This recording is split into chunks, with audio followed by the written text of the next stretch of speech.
दाई हलीमा जिस ऊँटनी से आई वो ऊँटनी पहले बहुत लागर थी, बहुत कमज़ोर थी, उससे चला नहीं जा रहा था। लेकिन हुजूर सल्लल्लाहु ताला अलैहि वसल्लम को अल-मुख्तसर जब लिया तो वही ऊँटनी बहुत तेज़ चल रही थी और किताबों के मुताबिक जिधर जिधर वो ऊँटनी जा रही थी सूखे पेड़ हरे हो रहे थे। क्यों?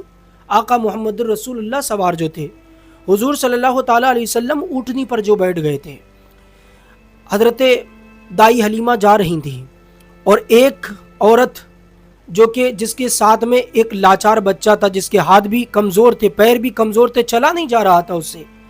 हजरत दाई हलीमा को जब वो मिली तो उसने कहा कि मुझे कुछ पैसे दे दो ताकि मैं इसका इलाज करा सकूं। तब हजरत दाई हलीमा ने कहा, क्या तुम ये चाहती हो कि तुमको इलाज के लिए कुछ दे दिया जाए या ये चाहती हो कि बच्चा आपका ठीक हो जाए? तो वो पुकार कर कहने लगी, माँ को क्या चाहिए? माँ को तो बस बेटा ठीक हो जाए, इसके अलावा कुछ ना चाहिए। हजरत दाई हलीमा ऊँटनी से नीचे आई, आका मोहम्मद रसूलुल्लाह सल्लल्लाहु ताला अलैहि वसल्लम आपकी गोद में हैं। हुजूर सल्लल्लाहु ताला अलैहि वसल्लम के छोटे प्यारे प्यारे हाथ को आपने उस बच्चे के सर पर टच करवाया। कसम खुदा की वो बच्चा फौरन जैसे ही आपका हाथ टच हुआ वो उठ करके चलने लग गया। वही लागर बच्चा, वही कमज़ोर बच्चा जिससे चला नहीं जा रहा था, जिसकी टांगे ख़राब थी, हाथ ख़राब थे, लेकिन अब बिल्कुल सही हो चुका है। मैं कहना ये चाहता हूँ, जब ये देखती है वो औरत तब कहती है, दाई हलीमा ये क्या मामला है? कहा इसमें मेरा कोई कमाल नहीं है, ये जो बच्चा है ना इसका कमाल है।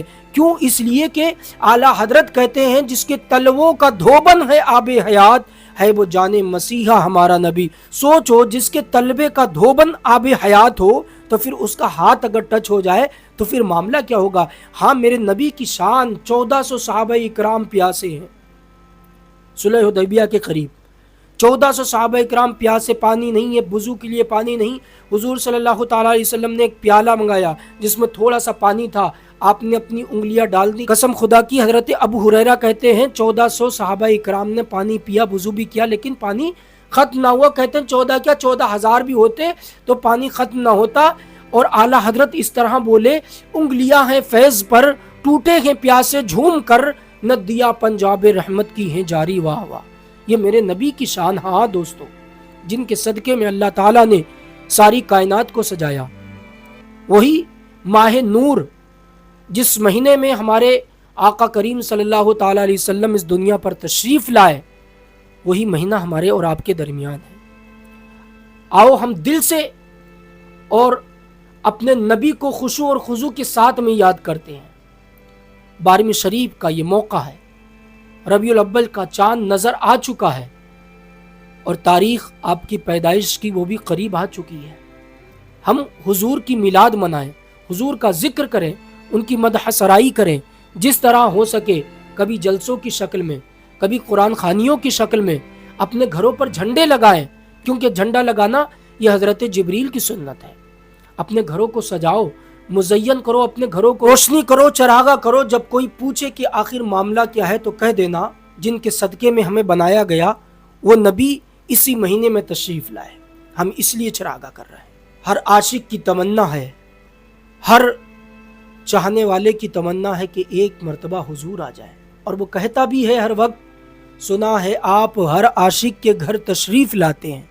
और हम तो यूँ कहते हैं, यकीन है आप हर आशिक के घर तशरीफ़ लाते हैं, मेरे घर में भी हो जाए चरागा या रसूल अल्लाह। जिसके घर में हुजूर आ जाए उसकी किस्मत का क्या कहना। वो आंखें कितनी खुश नसीब है जिन्होंने हुजूर को देखा है, और जिसने भी देखा है तो वो यूँ बोला कि हुजूर के जैसा कोई बच्चा आज तक इस दुनिया पर तशरीफ़ न लाया। जो करीब से देखते हैं वो यूँ कहते हैं कि उनके जैसा कोई नहीं। जब आला हजरत 1400 बरस के बाद में देखते हैं तो यूँ कहते हैं, लम याती नज़ीर कफ़ी नज़रिन मिसले तो नशुद पैदा जाना, जगराज को ताज तुरे सरसो है तुझको शहे दूसरा जाना। जो करीब से देखते हैं वो यूँ कहते हैं कि हुजूर बेमिसाल हैं, बेमिसल हैं। और जो दूर से देखता है, यानी बरेली के ताजदार जब देखते हैं तो यूँ कहते हैं, सरताब कदम है तने सुल्तान ज़मन फूल, लब फूल दहन फूल ज़कन फूल बदन फूल, तिनका तो हमारे भी हिलाए नहीं हिलता, अब चाहें तो हो जाए अभी कोहे महन फूल, वल्लाह जो मिल जाए मेरे गुल का पसीना, मांगे न कभी इत्र न फिर चाहे दुल्हन फूल।